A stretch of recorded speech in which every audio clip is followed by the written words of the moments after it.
ni deebi'a. Abiyyi doktora Jaalalaa jedhee gubbaa kana barreessatiin jira.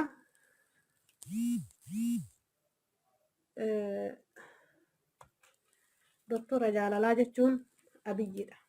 Maaliif yoo jettan? Macha kana irratti Abiyyiin ijoollee tana galchuu fedha hin qabu malee osoo beeku nu fixaa jira. Himeen nu fixe. Himee nu fixuu isaa tanaaf doktora Jaalalaa jedheen. Akka duraan mootummaa Suudiitti nama meeqa gabbayee nuun jedhaa ture. Hayyuu meeqa gabbayee nuun jedhaa ture.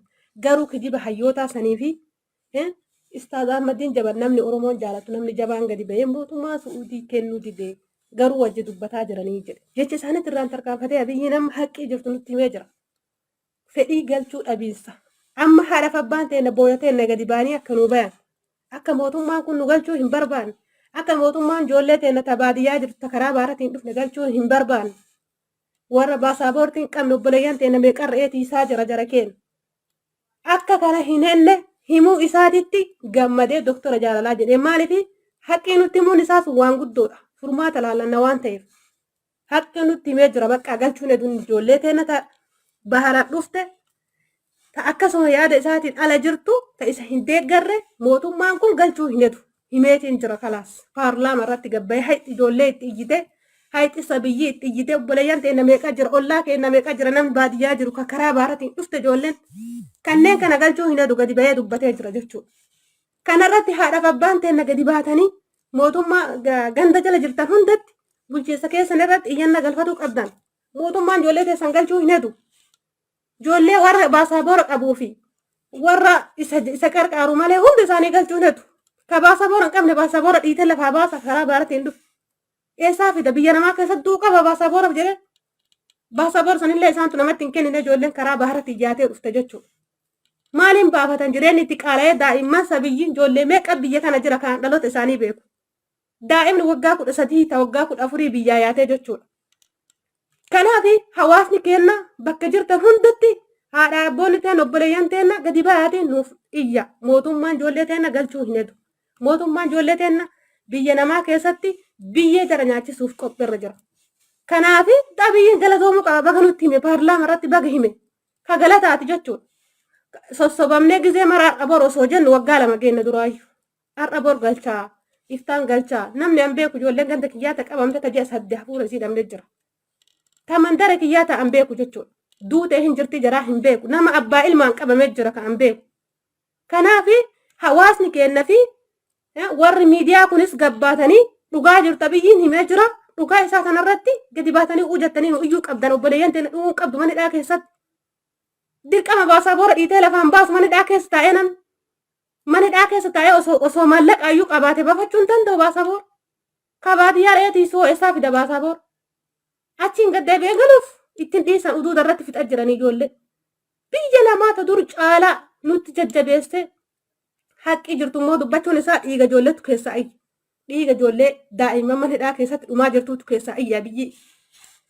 Dhiigni namaa ka inni nyaate ka inni fixe rabbiin keessaa iyyisiisee gadi bahee nutti hime jechuudha.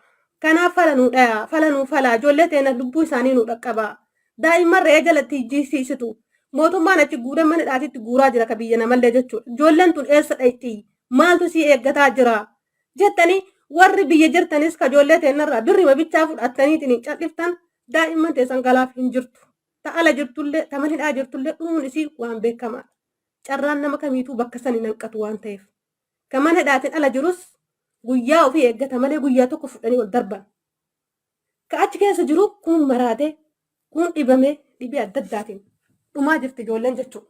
Kanaaf haadha abboonni teenya ka duraan birrii isinii erginu ka duraan waa tokko isinii goonu rabbiif jedhaatii gadi ba'aatii nu faana dhaabbadha. Ijoollee teenya akka nu galtu bulchiinsa jala jirtan jalatti iyyannaa galfadha afaan bantanii taa'inaatiin. Ganda jala jirtan hundatti ijoolleen nu haa galtu. Ilmaan tiyyanaa haa galtu. Waan inni isaa hin beekamu jedha mootummaan kun. Waan inni isaa hin beekamu lammummaan isaa hin beekamu karaa seeraatiin dhaqee. Itoophiyaa ta'uu isaatu hin beeku jedha. Ijoolleen Itoophiyaadhaa ilma kiyya jedhaatii galfadha waraqaa. Ilmi kiyya narraa deemee biyya Suudi Arabiyaa jira. Maqaan isaa akkana jedhaatii iyyannaa galfadha. Qaana irratti galfadha godina irratti galfadha. Hanga Oromiyaatitti deemtanii kasasuu dandeettan jechuudha. Biyya san keessatti hundi wal fakkaatee osoo Itoophiyaa tana keessatti namni jiru hundi Oromoo qofaayyuu miti akka Itoophiyaatitti hidhame namni akka Itoophiyaatti dhumaa jirti ijoolleen osoo hundi gadi bayeetiniin waa tokko gadi bayeetiniin iyyannaa galfatee mootummaa furmaata godhuufii danda'a. Mootummaan uummata malee jiraachuu hin danda'u. Cadhiftanii afaan bantanii hin taa'ina. Gowwaan bilbiltee irraa na baaftu kun rabbi sitti alaalu.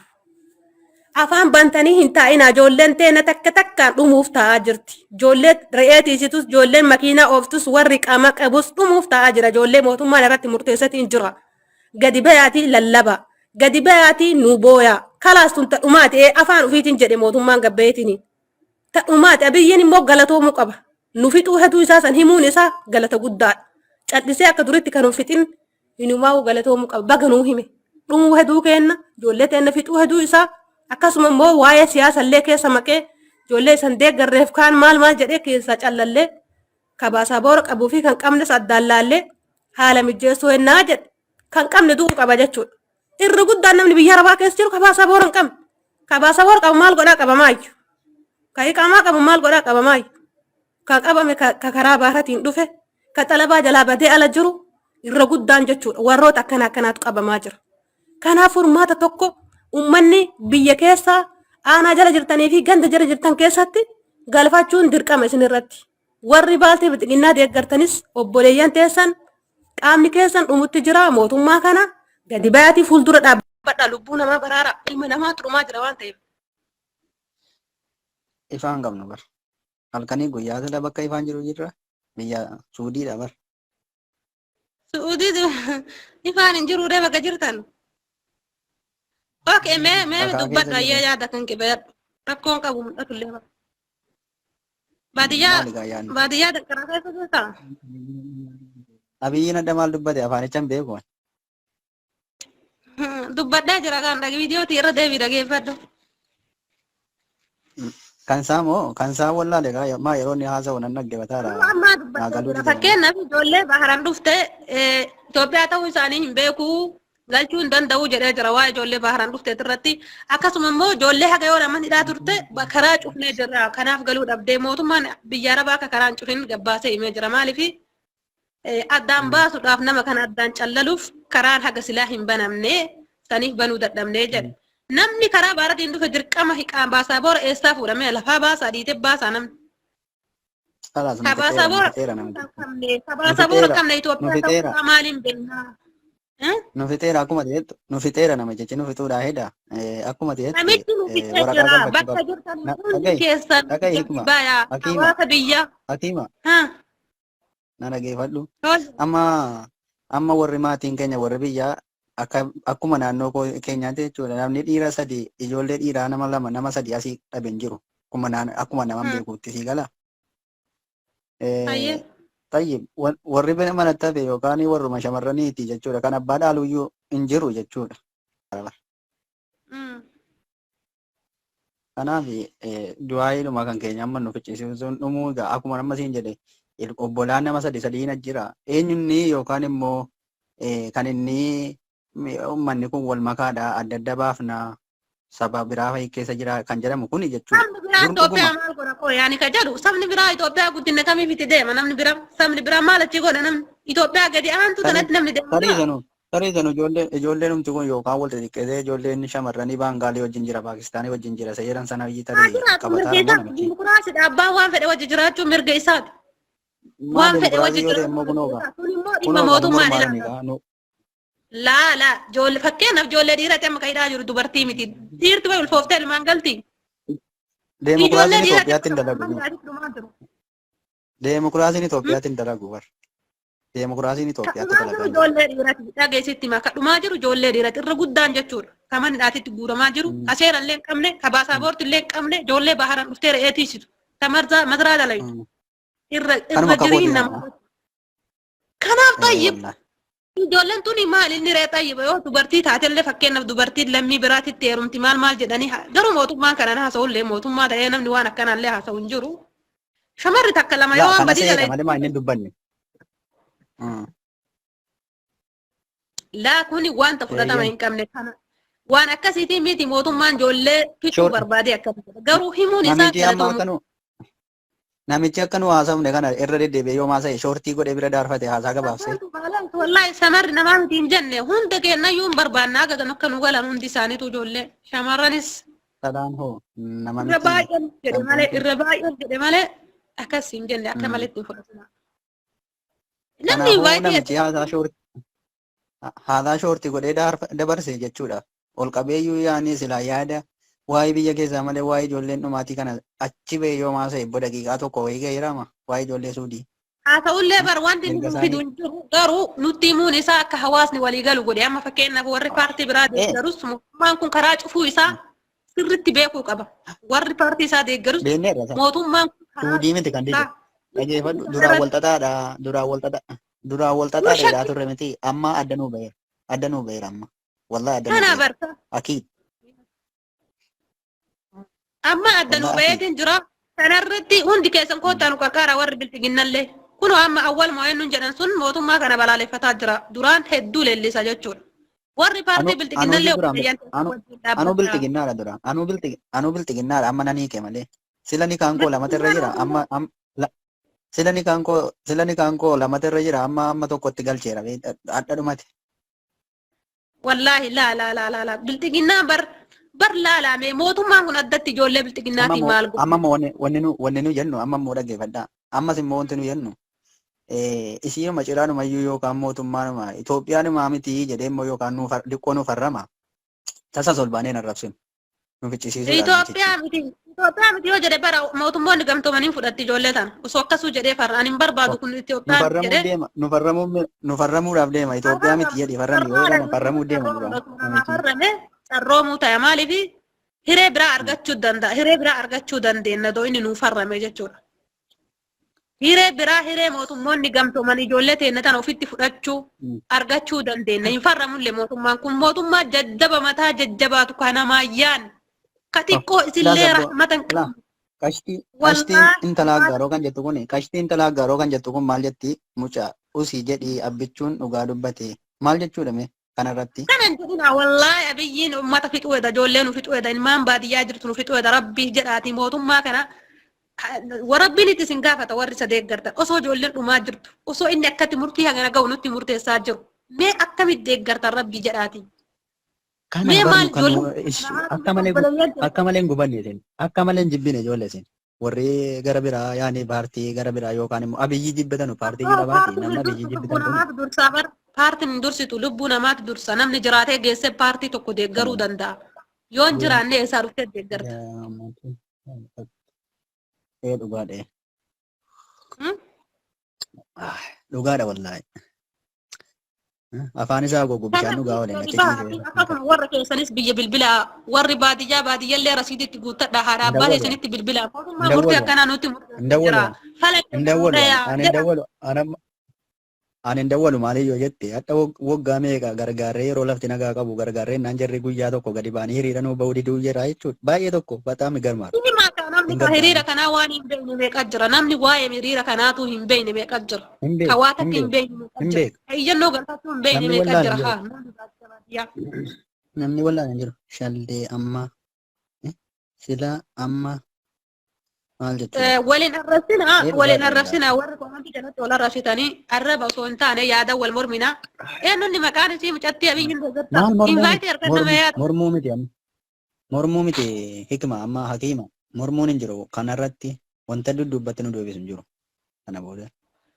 Kana dhumnee jirra wallahi ijoolleen nu dhumtee jirti ijoolleen re'ee tiisituu fi ta'a mazraa dalagu nu dhumtee jirti obboleeyyan ta'en dhaganaan qabamin illee ijoolleen hin qabamin illee irratti murtaa'ee jira bakka ijoollee hidhaan jirreeyyuu ka ala jirtuu irratti murtaa'ee jira ka hidhaa jiru immoo mataan isaatu hin baafata jecha akkanaa kana yoo dhagaye hin maraatti jechuudha ijoolleen barkanaaf maraatti waan adda addaa dhageettee xiinsammuun jaraa miidhamee jira sababa kanaan maraataa jirti jechuudha obboleeyyan ta'en. Hawaasni kenna hawwii barnatti dhufu wanta invaayitiin kan kaawwiyyee. Raamaan nuwaatis ka tuqa. Rabbiin nuwaatiisu nullee gabbaaneetiniin furmaata tokko akka addunyaatti itti nu mallatteessee mootummaan kun ijoollee teenna bakka ofirraa gadi haadhiisu. Addunyaa naa fudhattu ijoollee teenna. mootummoonni gamtoo manaa fudhatanii carraa rabbiin bareebii biyya biraatu deemanii lammummaa Itoophiyaa yoo inni itti kennuu hin barbaanne isin baasaboora qabdanii Itoophiyaa odoo afaan Oromoo dubbatu osoo afaan Amaariffaa dubbatu osoo afaan Tigree dubbatu lammii kiyyaa miti yoo jedhee waa akka ta'e mootummaan kun yoo akkas jedhee waa akka ta'e mootummoonni gamtooman ilma namaa lammii fedhe yoo taate warra kabajuu jira mirga namummaa namaa nama ta'uu qofaan hin fudhatan jechuudha. Afaarra mootummaan biyya raballee osoo inni farramee biyya fedhan akka mootummaan biyya fedhee fudhatu hin ayyama jechuudha. Warri biyya keessa warri mootummaa wajji dalaydanis gaafii akkasii nuuf gaafadha. Please rabbiif jedhaati. Mootummaan kun eega warra baharan dhufe kana paaspoortiin qaban jedhee waa akka ta'e lammii kiyyaa miti jedhee haa farramu. Assalamu alaikum kadima. Wa alaikum salam. Akkam gashtii jirtani? Ati sataree kusanii sila? La an amma sitti erge hawwiidha. Okay, hawi ayyee. Ani yaa dhufu. Naafeeruu keetiif galatoomi hayyaatis bagana eetti habiibte kaaleef. Dursa baay'ee si dinqisiifadha maashaallah. Nuuf jiraadhu sabboontu akkana argatu baay'ee itti gammadna. Galatoomi qashtii tantoo. Silaa jecha dhaabiyyiin jedhee baay'ee nama gaddisiisa beekta. Laa nama galateeffadhaa yoo ani maali jedhi kaa? Uummanni yoo duraa shakkii keessa jira jedhi addaan nu baase bara waan bareedduu nu godhe dhiisi. Amma warri isa deeggarullee warri paartii isaa deeggarullee warri biyya keessa illee dammaqa maali yoo jette itti mura jala sararee waan nutti meefu waan bareedayyuu baga rabbiin afaan isaatii baase haqa uummataattu iyyee. Jechuun namni dhumu jira daa'imni dhumu jirti shabaa waan garaa nama nyaatu keessa waan nama keessaa hin baane ilmi namaa otoo tiruu haqqisu yaada dhabee du'e sun rabbiin kanatu lallafiisuu danda'a dhugaa kana dubbata. Manguddoo meeqatu mana hidhaa keessatti osoo akkatti argu jirta cinqamee dhibamee feestaaliin garaa isaa hidhatee jechuudha. Kubsi takkatti nyaatee isheen olumaanii nama guddaa mana hidhaa keessa ijoollee wajjin diqqaatee taa'uu jira biyya namaa keessatti balaataa gubbaarra. Janaazaan keenya kiisanii dhamsa. Harka daa'im wanta akka garana nyaatan mucaan nama keessa. Yoo dawchuu adiin awwaalama salphannee feestaala gurraachan kadu illee awwaalamaa jira biyya namaa keessatti. Ka du'e afaan addaan hafee afaan keeffanaan isaa badee afaan isaa garagara badee akkasitti kiisanii dhameetiin miidiyaa gubbarra bahee qalbii namaa cabsaa waan nyaatallee nama hadheessu jechuudha wanti miidiyaa kanarratti deemu. Mucaan of ajjeesee du'e sun ilma diqqaa shabaaba ganaa haadha abbaan isaa yoo na dalagaa abbati jetti. Ijoolleen manidhaa maal taate ammaayyuu ajjeesuun malaan beekamu. Tarii abbaa faati isaa mana hidhaa jira mana hidhaa jiraatti hin beektu dalagu jira nu bilbiluu dideettee eeddi inni tallaadaa ciisa.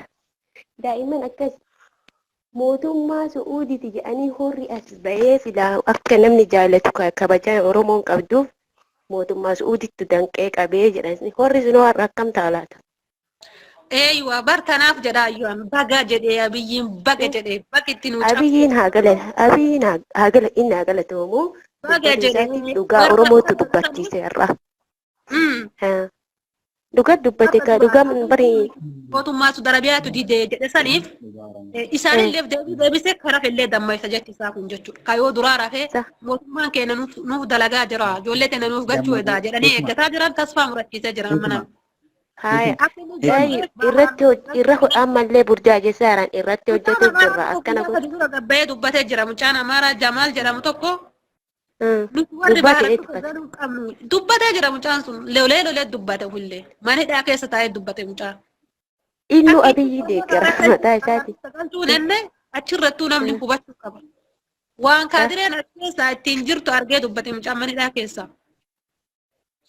Ammallee xayyee iqaamaa warri baasuu iqaamaan qabnee galuu biyyan danda'u uummanni dhufe karaa baaratiin dhufe. Sila isaa fudhanii tikkeetti muratan yoonni waraqaa Itoophiyaa ta'uu isaanii maaliin beeynee galchina Itoophiyaa ta'uu isaanii maaliin beeynee galchina jedhe. Anuuyyuu shakkii irraa qaba paarteenti waan jedhe beekta nama 10 qofa jedhe namni nagaa achi keessa namni nama 10 qofa namni nagaa jedhee bara achi keessa nama 10 qofa jedhe yoo ta'ellee. Hedduu nama gadi sheekamee akka keessa jira biifti quraana kan qoraasi kan irraa qabame meeqa jira. Sheekamee akka keessa jira dubartiin takka quraana ijoollee qaraasitu meeqa qabame nu bira. ulfaadhaa Waan kanatti fudhatamu akkasii hikma hawaa yaada gaarii gaafa hikma walqabnee namni baay'atu. hikma haadha manaa dhaggeeffadhu haadha manaa na dhaggeeffadhu akkuma kanaan itti fufaa yoo immoo tasan immoo arrabsine silaa inni laala namichichi wanti xiqqoo laalaa oola tasan nutti hin jabeessinaati yoo Maalummaa biyya godhaa biraa jirtu jiraattan akkaayyuu kanuma jiru. Karaa ta'e ijoollee baaraan dhufte nuun galchine ka dhufe namni ka baaraan dhufe jiru ka jiru wanti nu godhu hin jiru amma booda uummanni keenya gabbayeetiin mootummaa kanaayyuu ofirraa fonqolchuu qaba. Kalaas qabnee jira Laa waggaa amma lama guutuu kilma waggaa lama guutuu akkasii miti mootummaa kana harka irra akkasii qabanne miti kana beektaa qabanii habiibti amma akkasii haga inni wanti guyyaa taatu jedhee wanti kana inni mee hima godhu laalanii nuu sobaa jira malee laa irratti hojjennaa jedhee hin galchaa jedhee jiraani Jamaa, hin galchinu takka irruma hin laalla. galchinu. Waggaa lama hin galchinu hin jenne biyyiin hin galchinu osoo jiru waggaa lama fixa ijoollee. Bariin siisteemaan ijoollee fixu jira. Siisteemaan keessatti Oromoon cabuu qabdi, du'uu qabdi jedhee irra mirkaneeffatee keessaa fixu jira. Warri ammallee osoo lammiin isaa akkana dhumtu afaan Oromoo Kanaafuu dubbata. yeroo mormitanu dhaggeeffadhaa dhiifama naa godhaa immoo yoo isinii fudhatame Maa waa Oromoo arrabsaa qofaan jirra itti ree nuti taasifamu. arrabsaa hin Nu jiru. arrabsaa jiraan jedhu. Arrabsa miti. Keenya kakaasaa jirra Yeroo malee waa'ee dubbattu abiyyi sabboontu hawwii isiin jedhamtu kuni waa'ee abiyyiitii miti yaani yeroo falmattanu nuti kan nuti beekamnu na ta'u iyyuu inni nu waa mormu malee nu Itoophiyaadhaan nu beeku amma warri Suudii kunis warri nu qabu Oromoo Nuyi bara Itoophiyaa nyaan jechuun jedha malee kee dhiifama. hogguu dhufu Wakkatee jira ijoollee baaraan dhufte Itoophiyaa ta'uu isii maaliin beekee galchaa waasaa boora harkaan qabdu. Hayyee dubbadhu obboleessa keenya. hayyee nagaa naa tura ulfaadha. Galatoomee. Akkam nagaa jirtu? Jirra ani aaruf weelkaam. Yeroo maal qabnaa? Marii gaariidha bareedaadha. Mootummaa Suudiin uummata fayyadamu mootummaa Itoophiyaati. Baasaa jira bara dhugaa jirtu mootummaan Itoophiyaa addaan nu baasee Inni nu baasee jira. addaan nu Mootummaan Suudii duris qabaa baasee ture. addaan nu baasee jira. Duris qabaa ture. Ammallee qabaa jira. Qabaa ture. Galchaa ture. Akkamatti akkuma qabutti torbaan tokkotti guyyaa sadiitti torbeetti guyyaa 15tti galchaa ture. Akkuma qabutti jechuudha. Har'a nama biraatiin laataa dhiifama wajjin. Ture mootummaa biyyiiti. Uummata keenya. Sila maatu dukkaneeffattan hundi keessa mootummaa Itoophiyaa sodaattanii? Laalaa wallaahi sodaanni mootummaa Itoophiyaa. Haya. Kan nu kallaqe rabbi malee rabbi ofii malee namni sodaate hin jiru.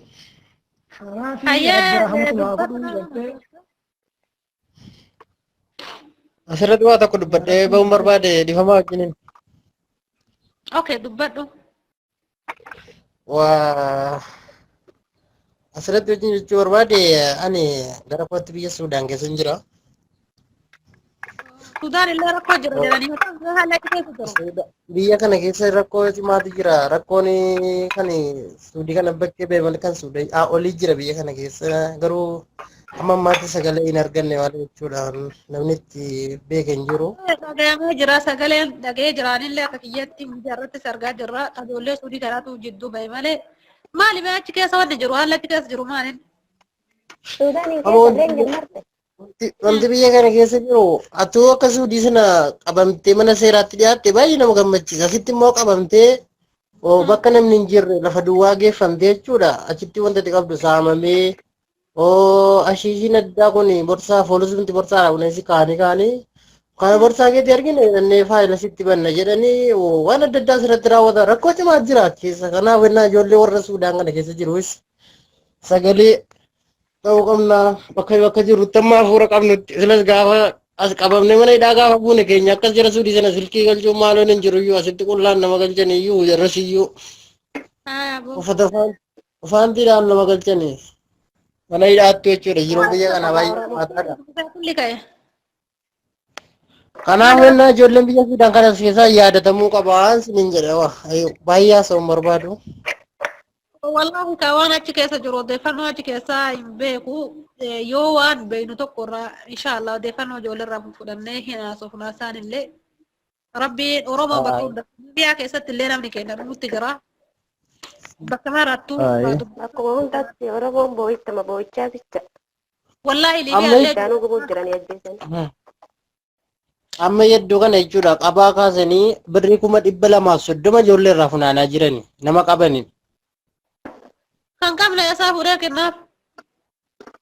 Mana hidhaa ciisuudha bakka bisaan hin jirre bakka shinti beetiin hin jirre bakka nyaanni hin jirre geessanii mana yookaan fooqii amaaraatti fooqii ijaaramaa argeessanii galchanii jechuudha. Achi keessatti zamanii yoo haadhii qabaate yoo fira qabaate keessaa ijoollee biyyaa qabaate irraa funaantee ijoollee irraa funaantee keessatti kaffaltee baasu yoo sun hin jirre achi keessatti du'ee baduudha. Waan akkanaatu hojjetamaa jira. Qoy tayyib walaamni waraqaa qabu hoo Suudaan keessatti namni waraqaa qabu. Waan tokko waraqaa qabaattee dhiiftee wanti akkasii hin jiru. Iqaamaa qabaattee dhabdee hin jiru. Dur kanaan dura kan nu jiraataa turre midhaagaas keessatti waliigaltee gisee bara 2013 ammoo 14 hin beeku akka biyya kanatti jechuudha. Haalmaaramee waliigalee walii mallatteessanii turan ijoollee jee hawaasa Afrikaa hin qabne midhaagaa keessatti waliigalee baasuudhaan kan waggaa tokko hojjetu midhaagaan sun hojjetaa dhaqee bara 2019 hoggafame baasuun isaa hoggafamee dura isatti fayyadamaa turre hamma moonni hin jiru. Amma jechuudha iqaamaa qabaattee dhiiftee wanti akkasii hin jiru. Qabaamtee dhattee mana hidhaa mana yookaan mana seeraatii miti jechuudha. Mana wayii mana gilliitti jechuudha dhattee hidhamtee yoo birrii kaffalte baate yoo birrii hin kaffalle achitti baduudha achitti baddee qabamuudha. Qoy ani ka jedhu waa balleessitaniitti isinidha immoo mallaqmaaf isinidhaa jiransi. Wallahi badiin tokko hin jiru badiin tokko hin jiru abashummaa malee waa biraa hin jiru abashummaa ta'u malee ajaanibiin biyya kana keessa jiraataa jiru abashaa qofaama baqataan keessa jiru abashaa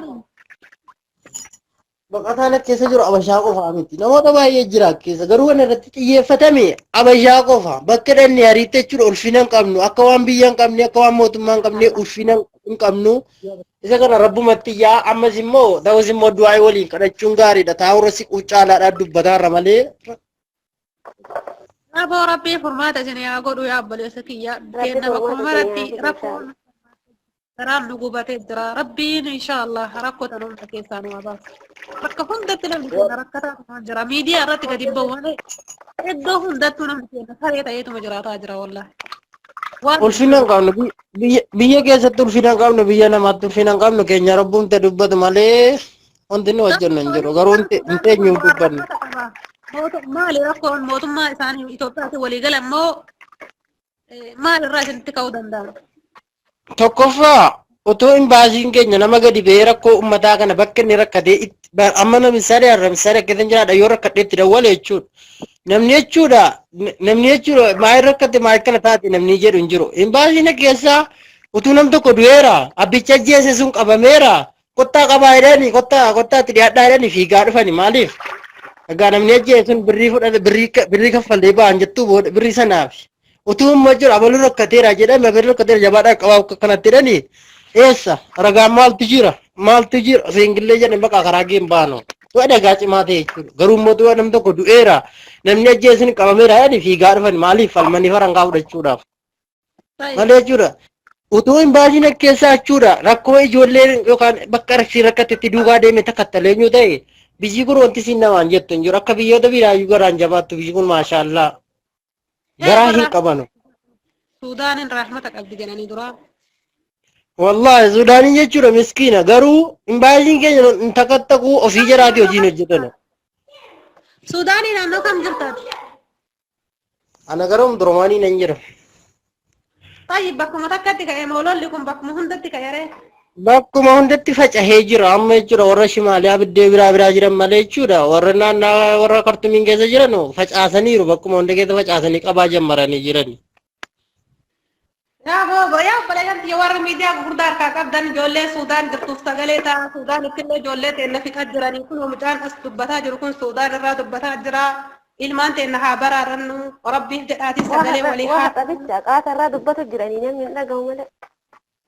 Namni dhaga'u kaa namni dhaga'u wallahi teenya tana laazim jirallee jechuun ka yoo waan fedhallee ta'e gara biyya dachaasanii biyya san keessatti jiraachuu yoo jajjabaatatanii jedhe akka biyyatti nu dacha'u jedhanii gaafii haa gaafatanii.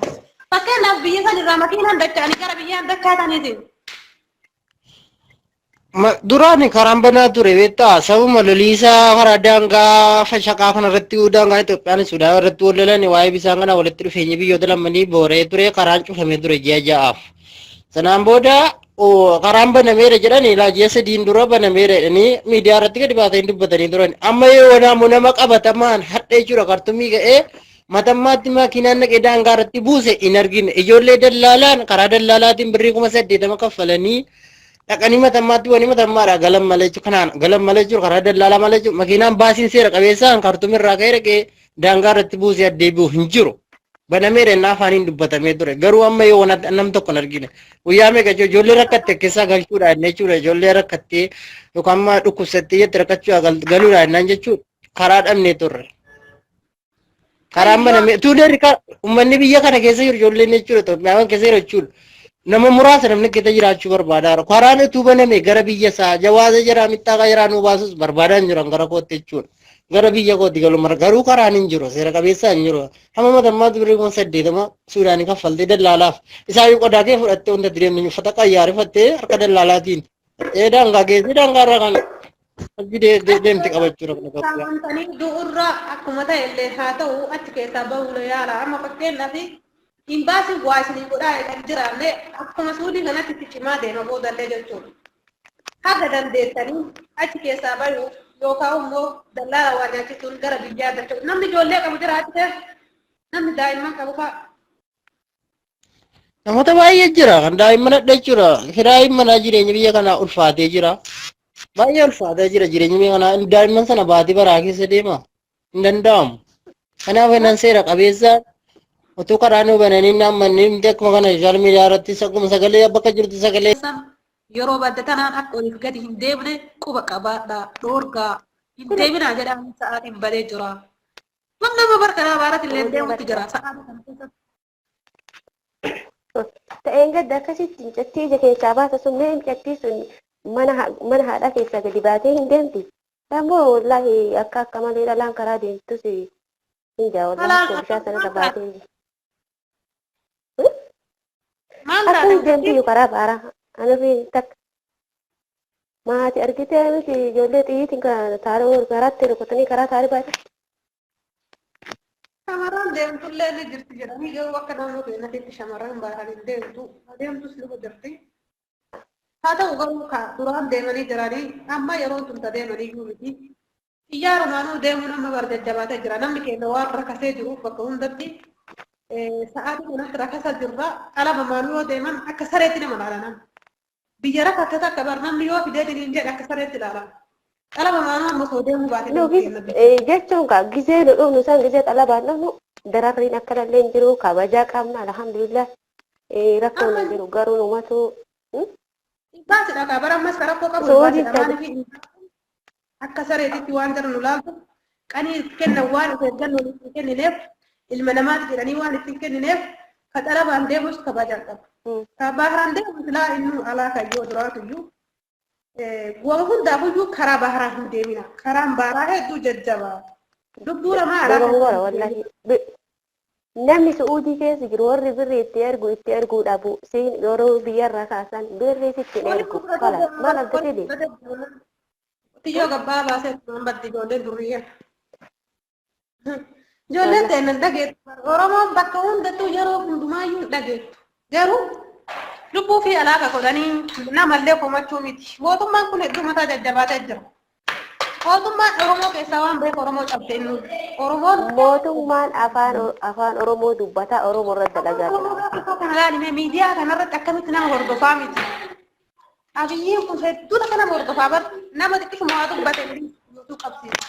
Duraa gosa Tigireen bulchitu afaan kan keen beekanii dafee namni sin qabu. Amma namni waa dubbannaan ani haala fobboleessee afaan beekuun isaallee nu rakkisee namni kennas osoma wal beeku waliin beeku rakkoo waliin beeku. Waan tokko waan ati ilaaltu sheekoliin ta'inillee wanni nu qabnu hundi bitamee jira. Hundi isaanii isuma harka jira. Takka isaan harka jira horni mata dura. Sheekoleen ta'in qixxarraa qixxeen mata dure of jala deebisee jira harkaa qaba. Biyyaan bahaa biyya keessa jiru yoo mootummaa kana sodaatee biyyaan baa jiru gabbee uummatan dammaqsu ka biyya namaa jiru. Haga deemessa tolfatee amaanaa tolfatee irratti gadi bahu. Rabbiif jiraata rabbiif hojjeta yoo ta'e ilmaan namaati kan dhumutti jiru. Hawaasan dammaqsu yoo waan birallee dhabe. Hawaasa akka dammaqu godhu. Qabiyya namaa jiru way abiyyiin maal godhuu danda'a? Hin dhagahu abiyyiin qabiyyaan irraa dammaadha. Ummata dammaqsu yoo waan birallee dhabe akka hawaasni dubbatu godhu akkasuma mootuyyuu du'aa imaanuu osoo wayita salaachisee geesse du'aa nu godhe yaa rabbi ijoollee kanaaf hormaata godhi ilmaan namaa namni keessattuu wallaahi yoo namni Oromoo ta'a Oromoo miidhu namni nama miidhu miidhama akkasuma rabbiin biratti illee soodama rabbii boru fuura rabbii maal fudhatee dhaqe namni kayriin dalagate sodaa rabbii haa kennu qabiyyi kanuma kadhannaa rabbi ofaa beeku isaallee rabbiin nurraa kaasa fide nu dur beeyna biyyi kana rabbiin nutti fide rabbiin nurraa haa kaasu rabbiin dandeettii ofiitiin wallaahi hin danda'a inni nurraa haa kaasu dadhabnee jirra gubannee jirra hawaasa keenya meeqamee kanurraa dhabamsiisee abdu jabbaarin daa'ima takkitti inni qaburraa dhabamsiisee shimallis abdiisaa waan dalagaa kanu akkanatti nama gubanii ajjeesaniitiin gubanii gaazii irra naqanii qoree irra harkisanii ilma namaa akkasitti afaan Oromoo dubbataa gubata kana kana argu inni Oromoo kana keessatti haga argee jira afaan Oromoo dubbataa ajjeesanii irra gaazii itti naqanii kirbii muka irratti harkisanii itti qasiisan afaan Oromoo dubbata. Ukaan kana bineensi afaan namaa hin beekne akkana nama hedduu natti dhaga'ame hedduu tokko wallaahi. Maal goona rekkeenumaan nu godhe kam isa jala dalagu kaadiree afaan Oromoo dubbata amaaritti dubbata. Shimallis abdiisaati. Kalaada harkaa falda. Fixee geesse biyya namaa kan uffare biyya keessa waan fixu fixee mata isaa baargee biyya namaa keessallee amma wanni inni uummata ijoollee suutii kanatti haaruuf waraanaaf qawwee bitan jira garuu namni waa'ee waraanaa hin beeknes baay'ee jira. Ka isa qarqaaru baay'ee jira ka odoo raayyaa ittisa biyyaa qarqaaru kan jira mucaan tokko baadiyyaa jira. Osoo isa qarqaaru namni maqaa isaa hin jiru amma. Finfinnee keessatti amma namni Jawaariin deeggaree mucaan gadi ba'ee suuqa gurguratuu hin danda'u qabanii hidhat darban. Wallah giddiinuu na deeggari jedhan kun. Amma wallahi ka deeggarsaa caala iyyuu si waan garaan namaan feene akkam deeggaransi. Keessi gangee yoo sin hayyamin adafaan gubbaa si deeggarallee hojjettan ta'uu bara. Jaalalli onnee keessa jirti. Kabajaan onnee keessa jirti.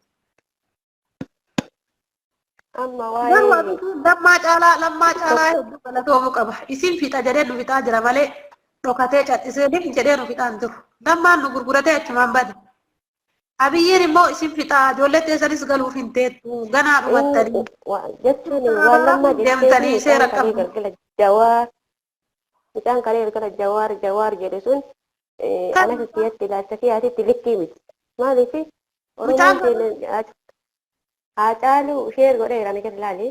Haacaaluu hundeessaa inni cadhisee jennaan inni kalaas bitamee jira, biltiginnaa ta'ee jira jedhanii miidiyaa rabbaasanii torbee takkatti dhabama goosisan. Torbee takkatti ammallee jawaar odoo as bahee dubbate dhabama goosisan. Jawaar dubbata jawaar. Homa harkaan qabu warra jawaar dubbachuu hin danda'u. Jawaar bayi dubbadhu qeerroo ajajii jedhama. Mootummaa eegaa jedhu. Bayi duwidha. Jawaar mana hidhaatii gabbee tokkoffaadhaa gabbee malee lammaffaa jiraa bara. Hin danda'u dubbatu jawaar hin eeggati namaan uummanni Oromoo jawaar nama tokkicha hawaasni namni kun muluun gabbayee mootummaa kun iyyannaan galfatanii bulchiisa jala jiran jalatti. Kurroonni gurguddaan gisee jawaar mana hidhaa jiru galfatu jedha bara akka jawaari. karaa taraan akkasitti intarbii ol godhan sun hin eessa dhaqanii. Ammoo uummata keenya warra akkasitti hidhaa jiru kana namni hirmaatu Dubbiin qalbiin dubbiin jajjabaattee jirti hin rafina ijoollee fixuuf itti murteessaa jira biyyiin. Wallahi itti murteessaa jira. Beekadhaa abbootiin keenya ka biyya keessa jiru osoo gabbaanii isaan halkanii guyyaa rafuu baatanii dubbatanii. Habiibti dha nama karaallee sirratti qabee yoo namni biraallee seenee yaada kennate ati affeeruu keetiif galatoomii uummata Oromootiif Amaarka jettu kun ergeetiin jira gadi qabadha. mootummaan waan dubbateera itti baatanii sagaleen ta'uu keessan itti cimaa ka duraa caalaa asiin jedha hunda keessanii galatoomii abitti qaali. Galatoomii abitti. Achumaan cufi harki kiyya bishaan narratti. Harka kiyyaan dhiiga yoon qabaatin rakkoon qaba. Akka biyyiitti harka kiyya hin ta'in. Rakkoon qabu. Ayyaa baleessa keenya yaada kan keetti kun. Naziif Ayyaanni nan qabu. argaa hin qabattu. Namni kun firmaata kaayyolee kanaaf hojii danda'u warruma gartee biyya abbootii hiriirta.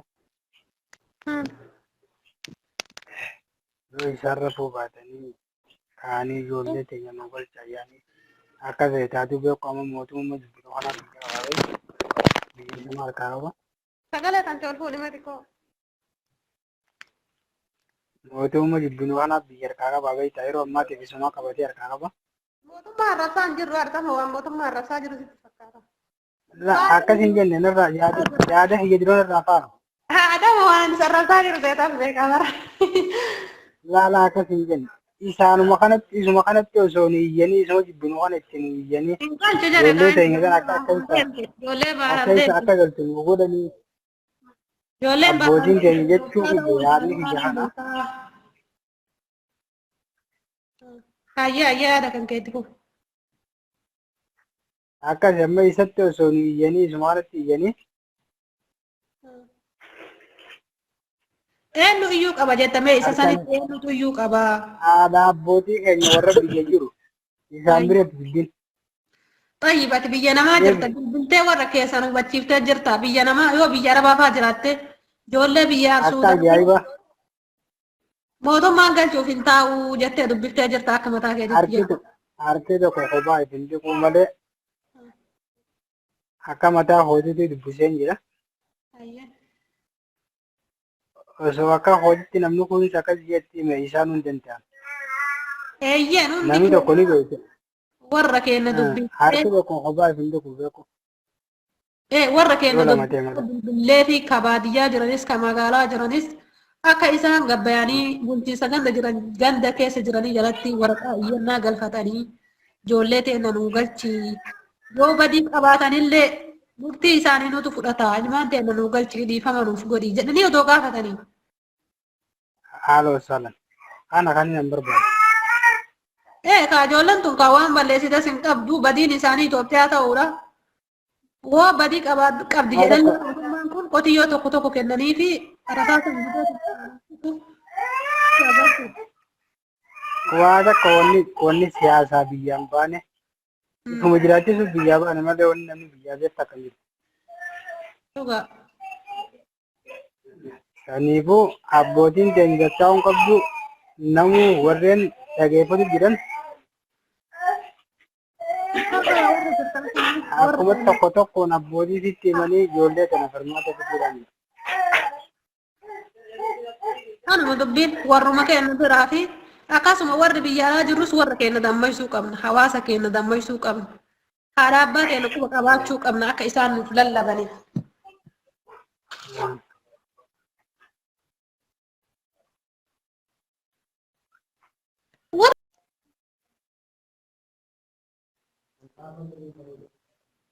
Hello. Assalamu alaikum. Waalaikum salaam. Akkam jirtu? Wallahi alhamdulillah. Waa'ee maaliiti irra keessaa reefin seenaan irra keessaa Dooktora Jaalalaa Abiyyi Ahmad jedha. Akkam dhuguma akkam. Biltiginnaan natti biltiginnaan haasin. Onneedhaan immoo irra keessaan laanu biltiginnaa miti. Nu Oromoodha.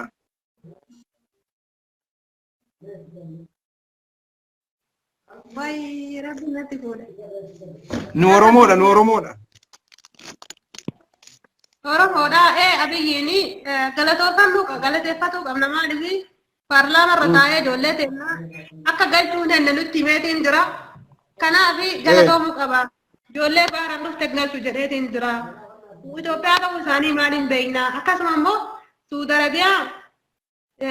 Arabiyaan akka hin didin akka inni dide kanatu karaa cufee addaan baasuu fi namni kun Itoophiyaa ta'uu dhabuu isaa baasaboora isaanii ilaalee galchuuf akka yoonaa tursiisee jedhee paarlaama irratti dubbatee jira. Kanaaf galatoomuu qaba. Ijoollee teenya akka inni galchuu hin danne akka inni tursiisallee beeynee jirra jechuudha. Karaa baaraatiin dhufe ilma namaatii miti. Itoophiyaa namni jababa kan Itoophiyaa galuu deema kanaaf addaan baasuu deema. Sabni biraa maal achi godha maaltu jira biyya san keessa biyya guddate samitti namni seena. Sirriidhaanis yaadachaa poostii godhamee naan argeera beektaa waa'ee sanaa baay'ee kun jechallee sirraa eegamu miti ergi jedhee immoo jedhuyyuu jechuun namni immoo dirqama biyyuma abbaa isaati. Kamiinuu ta'u yoo akkanatti dideetti fufuu ta'e namni gizeedhaaf miidhama garuu gara fuulduraatti immoo galchuun isaallee dirqamumatti ta'a afaaniin illee jedhullee jechuudha agartee. Maaliif jennaan namni achi dhaqe kuni nus suudiidhuma turre hin beekna duraanis suudiidhuma turre namuma yookaan rakkatee sababa siyaasaatiif isa ta'u sababa jireenya ofii wayyeeffachuuf manaa bahe malee namni Itoophiyaa ta'u maalitti barraan jedhamu kuni silumayyuu akka waan qiimii yookaan immoo garaa ofii keessa namni achi dhufu kuni waan irraan ga'a yookaan immoo faallaa koo deema kan jedhu kanuma duraan shakkamaa ture jechuudha dubbiin kun beektaa. Kana waan ta'e jennaan inni amma akkuma duriitti wanti uummata Oromoo irraa eegamu uummata Oromoodhaa hiyyuudha. Dubbiin akkanatti nafu ijoolleen yeroodhaaf miidhamte garuu immoo gara fuulduraatti namni inuma gala jechuudha biyya abbaa isaatti galuun oolu yeroodhuma miidhama malee. Du'a jira warra namni magaliisa caalayyuu du'a jira. Waalaikum assalaam warahmatullah.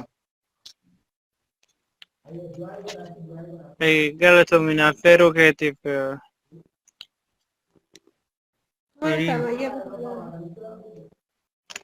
itti fufi yaada keeti. Kana waan ta'e jennaan uummanni Oromoo isinii waan jedhe jechuun akkuma amma jedhe namni achi deebi'u kuni namni gara caalusilas namni waan ta'e dhiibbaa sanatti godhaaru nama biyya alaa jiru iyyuu waa hundaanuyyuu namni achi galu kuni anaan tolu kan jedhu walumaa galatti jecha isaa sun kan inni akka kootti jechuudha kan madaalutti. Kanuma malee namni Suudii dhaqu namni Itoophiyaan ta'an hin jiru. Innama Itoophiyaa mሆናቸውን እንዴት ነው ማረጋገጥ ራሱ ከባድ ነው የለየን ነው jedha namni Itoophiyaan ta'an hin jiru maqaa Itoophiyaa namni dhaate Suudii keessatti Itoophiyaa dhuma Suudii dhuma turre kanaan dura jechuudha.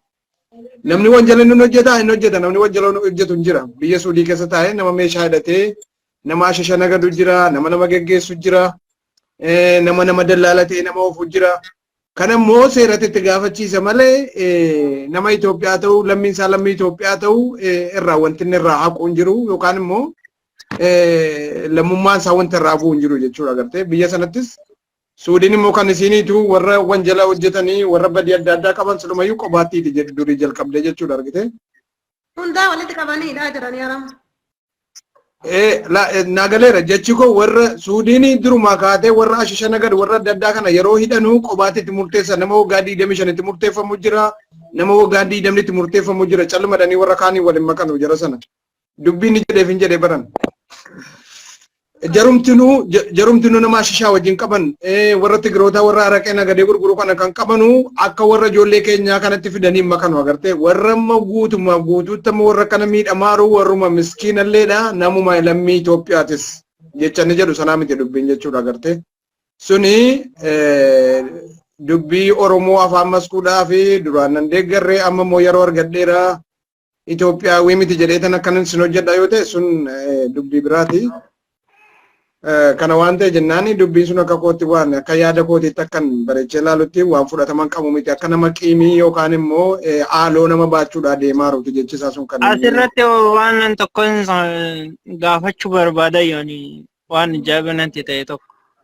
Sila biyyuma sana ni qoy namni lammii biyya sanii hin taane nuhu biyya san jireenya keessa dadhabne keessa baqataa jirra maaltu jireenya biyya sanii jaalatee dalagaa wayii biyya san jiraatee dalagachuuf yookaan baajanni wayii biyya san jiraatee argachuuf achi dhaqammoo wanni gaaffii natti ta'e isa guddaan isa kanaan sii gale maaltu achi maal barbaada achi dhaqa lammiin biyya biroo ta'e kammoo namni ashiisha dalagu namni waan adda addaa dalagu Suudii kana keessatti jarru seeraan gaafatan argite waggaa meeqatti murteessanii wal nama kan kabadii hin qabne walitti hidhanii hidhuu baatanii maqaan isaa adda jira achuma keessa taa'ee amata ofii fixatee gala kasanii biyya kana gaafata malee inni wanni gaafachuu danda'u hin jiru lammii isaati gaafa inni qadiyaa ofii fixatee jedhe umrii ofii haga hidhaatti murteessan fixatee jedhe fudhachuudha sii galee kuni maan antee garreedhaan malaan rakkoon isaa maa inni beektaa biyya kana keessatti namni hedduu nama qarqaaruun beekamu warra bosona jirullee paartilee mormitoota kanallee namni deeggaruun hedduu beekamu nama Suudii kana keessa jirudha sii galee kana itti dhimma ba'achuuf inni as keessatti rakkisee bakka humnaan uf jaalachiisu waan akkasii san yaade na fakkaate. Ani afaan Amaaraallee hin beeku waanuma inni haasa'ellee naan galle ganaa hiikoo isaatti kennuu dhageeffadhe. Maal jedhamee ati naa himimee waan inni irra jedhe. Waan inni jedhe. Waan Abiyyi jedhe. Hin dhageenye amma dhugaa rabbeete wama namni haasa'urrallee. Laa jechuun akkana jedhama malee ani haasa isaa san hin beeku kan afaan Amaaraa waan hin beekneef yaanii bakka. Ma amma namni amma haasa'ee dubbateetiin jira. Neetworkii keessaa na baase beektaa. Ayyee itti fufu yanta ati yaada kee itti Yoo ati kana amma iyyuma malee wanni Abiyyi amma akka laayyootti galchuuneetu. Wallahi akka laayyootti galchuuneetu sii galee waan inni nurraa qabu hin beeku garuu dhimma inni nurraa qabu waan itti balleessin waan isa goone biyya kana keessatti osoo waan siyaasa haga feete haasoyte waan ati jijjiiruu dandeettu hin jiru sii galee osoo haga feete Abiyyi arrabsite osoo haga feete Obbo deeggarte osoo haga feete Jawaariin deeggarte jechuudha waan ati gochuu dandeettu hin jiru. Mee maal bu'aa buusuu dandeettu? Abiyyi achirraa buusuu hin dandeettu? Paartii mormitu aangoo qabachiisuu hin dandeettu? Maarroo achii fiddee aangoo qabachiisuu hin dandeettu? Yoo afaaniin ta'e malee yoo yeroo dabarfachuu ta'e malee wanni fiduu danda'u tokko hin jiru. Anaafati amma sirraa waan feene yoo haasoyin mee maal fiduu dandeenya? Abiyyi irratti miidhaa maal geessuu dandeenya? Maa yoo nu galche yaa hakiime? Waa takka wanni nu gochuu dandeenyu hin jiru sii galee afaaniin yoo ta'e malee yoo akkamitti uummata san keessa yaanii nafaarsuu dhabanii yoo ta'e malee wanni nu isa gochuu dandeenyu wanni nu isaa gochuu dandeenyu takka hin jiru. Inni bira waraqaan qoodamee fi galuu edanii jedha namni gadiin. Shaakii waraqaa maaltu qoodamaaf? Maaltu galuu eda? Maaltu galchuu eda? Maal galchan? Maal galchanii shakkaran? Osoo ijoollee kana hunda isaanii galchanii saabanii namni tokko Saawudii kana keessatti yoo hafe gammachuu hin qabu sii galee. Ammas isa du'e sana yaadu. jirtu ana akkami? Jirra wallahi Jibriil wajjin haasaa hin deebi'a. Shabakan na baase dhiifama.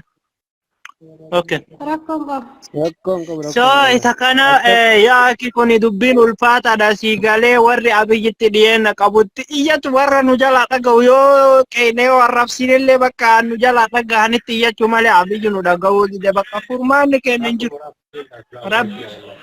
Rabbi biraa yoo ta'e malee Rabbi biraa yoo furmaanni dhufee namichuma kana Rabbi garaa isaa keessa naasuu wayii naasuu nuuf kaayee achi nu galche malee waa takka.